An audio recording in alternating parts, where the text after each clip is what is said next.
Ladies and gentlemen, welcome back to the channel. Boy, do I have a treat for you guys.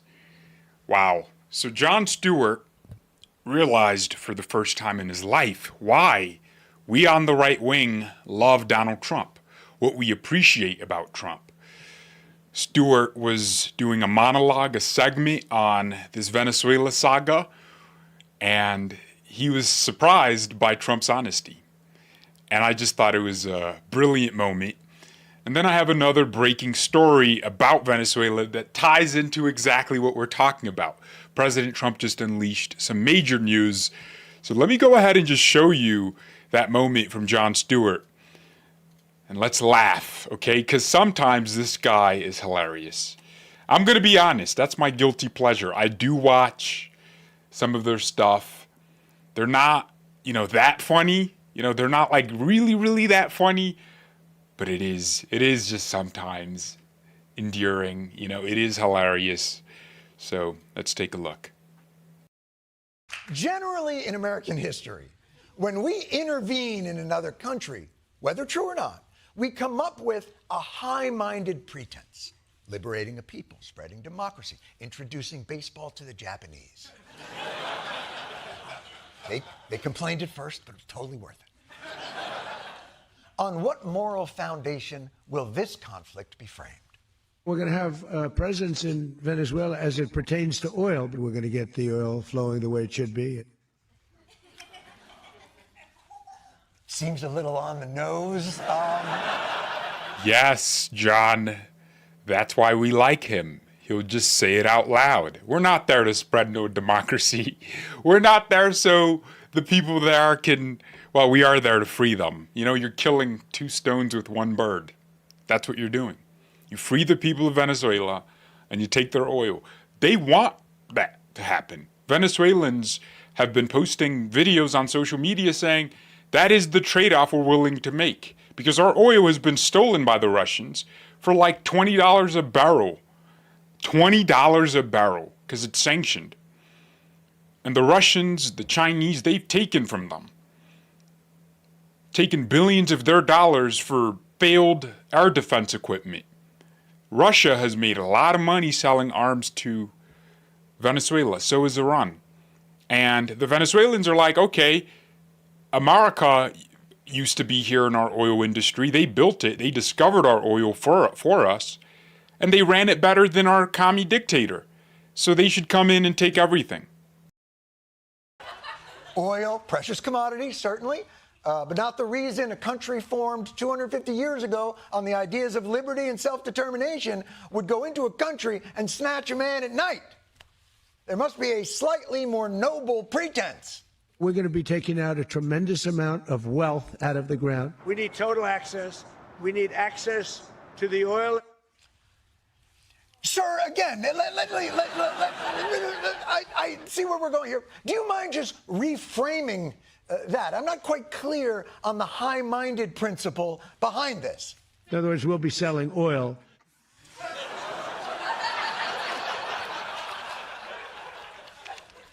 Is this your first war? I mean, what the f***? All right, let's table this for now. Senator Lindsey Graham, you're an old hand at warmongering. You've done this a bunch. You're on the plane. Can you help this dude out with the casus belli and keep Trump from bringing it back to oil? There are going to be Americans alive today because he shut down a narco-terrorist state called Venezuela. This is a good thing, not a bad thing. And the oil companies are going to go in and rebuild their system. God damn it! Look, this is what honesty looks like, John. I saw the comments on this segment, because that's where I first saw it, on TikTok. And my gosh, like, all the comments were liberals saying, at least he's honest. It's refreshing to hear honesty. So everybody knows that the reason we love Trump is because he is just like this. He'll just tell you, we're doing it for oil. We don't have a noble goal in mind.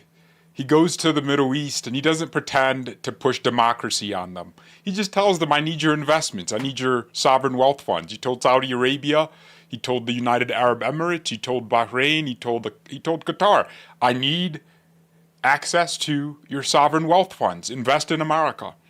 And they did. He doesn't pretend. He's not spreading democracy. If you don't want it, he won't give it to you.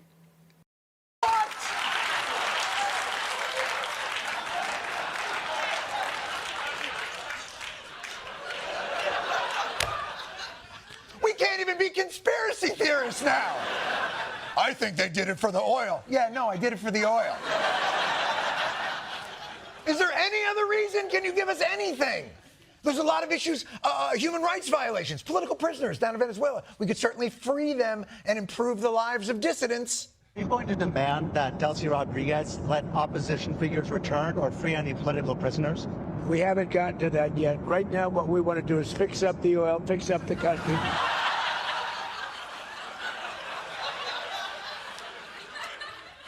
Yes, we'll get the people out of jail, but first we have to liberate the oil from its ground prison. That oil's been locked up for millions of years, yearning to burn free. Obviously, I'm being cynical. It's not purely for oil. Even Secretary of Commerce Howard Lutnick on the plane could tell you that on his way out of the bathroom. You have steel, you have minerals, right? All the critical minerals. They have a great mining history that's gone rusty.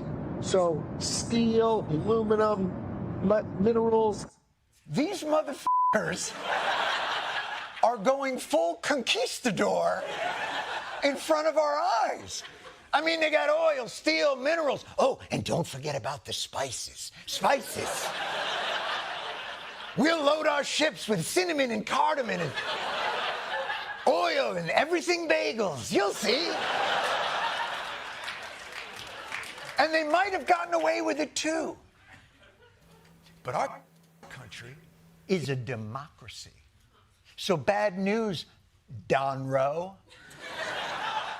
Your little oil heist is going to have to get past the Democrats and Inspector Schumer. So I've been talking to so many members of my caucus today. Everybody is very, very just totally troubled, worried. Wow, yeah. I'm not going to lie. This is my guilty pleasure. I like the humor of this guy. If he was on the right, he would be so much funnier. But he's correct in his assessment. Trump does not beat around the bush. He's not George Bush. He will tell you, we're doing this for oil. We are expanding the American empire. We want Greenland for national security. He doesn't lie. And that's what we love about him, John. And speaking about the oil, ladies and gentlemen, breaking news from the president himself. I am pleased to announce that the interim authorities in Venezuela will be turning over between 30 million to 50 million barrels of high-quality sanctioned oil to the United States. This oil will be sold at its market price, and that money will be controlled by me, as President of the United States, to ensure it's used to benefit the people of Venezuela and the United States. I have asked Energy Secretary Chris Wright to execute this plan immediately. It will be taken by storage ships and brought directly to unloading docks in the United States. Thank you for your attention to this matter. So while Jon Stewart was joking about Trump's intentions and how honest Trump was in saying this was an oil heist, we took the oil. Trump's gamble was already paid off, right? We did regime change, and now we get 50 million barrels of oil.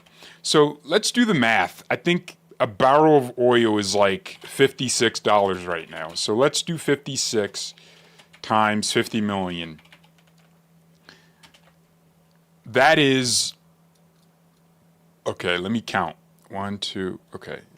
Guys, help me out here. Is this 2.8 billion or 28 billion? 1, 2, 3, 4, 5, 6, 7, 8, 9. $2.8 billion worth of oil we just won over. This is free, I guess, right?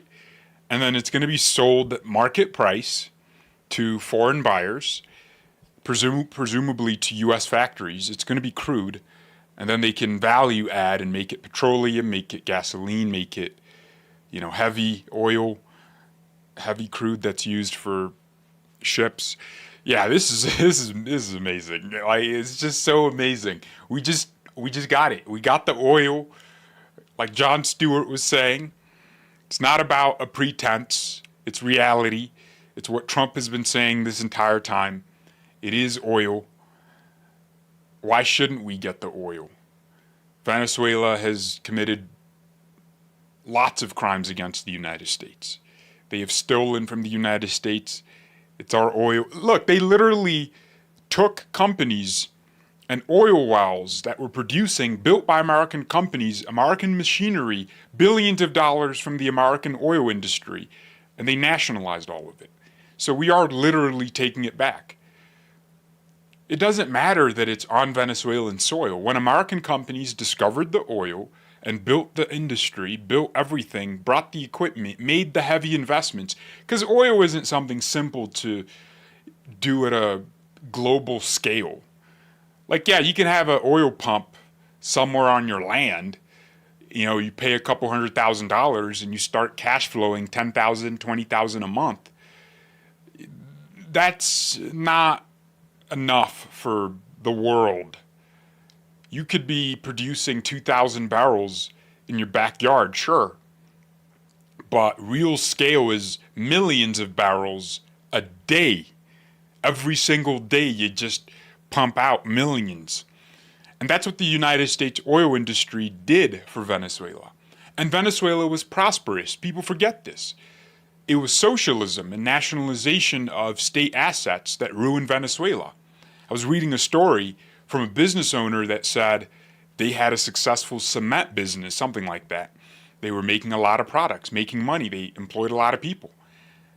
Their plant was going well. And then the government decided to take over the plant and run it for societal good, collective warmth. They didn't want rugged individualism, as Zoran Mamdani calls it. They wanted collective warmth where everybody benefits from industry. Well, the government, as it turns out, can't run anything. So everyone went bankrupt. The government couldn't produce anything. The people weren't getting the goods. And the prices of everything went through the roof. And then to solve the problem, the socialists, with their brilliant economic minds, said, we are going to print more money. Like they did the Zimbabwe thing. Zimbabwe kicked out the white farmers who had industrial farms, commercial farms that were producing all the food. And then it turns out the Commie Party loyalist from Robert Mugabe's camp couldn't run farms. Shocker. And the country went from exporting food to having a food crisis. And guess what? They thought, let's just print more money because food prices are higher now in the country. If we just print more money, everything's going to be fine. And it ruined Zimbabwe. So similarly, Venezuela thought prices are through the roof. Let's just print more money and Venezuelans will be happy. No, the government cannot create value out of thin air. It comes from the private sector. The government doesn't create jobs. Entrepreneurs do. Business owners do. The billionaires do. So they nationalized resources, stole billions of dollars in valuable machinery and oil wells from the United States, from Chevron, from others, and they didn't pay. International courts ordered them to pay, and they didn't pay. To this day, they owe billions. So Trump is saying, give us your oil now. Give us 50 million barrels and we're going to run your industry for you. We're going to sell the billions of barrels or millions. We're going to sell it for market value, whether to American refineries or to global countries. We're going to sell it and we're going to make that money. By the way, Venezuela has also stopped shipments to China because remember, they were under sanctions. So China was buying the oil for $15, $20 a barrel, I guess paying for the shipping because it wouldn't make sense any other way. But Venezuela was pumping out like 5 million barrels a day at some point. Now they barely hit 700,000. So that's what Trump is fixing. He's helping them fix it. And the world is brutal, ladies and gentlemen. There are no sovereign countries. There are only countries that are strong and countries that are weak. Because of Venezuela's incompetence under socialism, they have become weak. And that means we can go in and kidnap, well, not kidnap. We captured him. We freed the people of Venezuela from him overnight. That's what we did. So yeah, that was a brilliant moment from Jon Stewart. It's a short live stream, I know, but I do have to go. Thank you all very much for watching. Hit the like button if you haven't. I pray for the people of Venezuela that they are safe and nothing bad happens to them, right? Goodbye.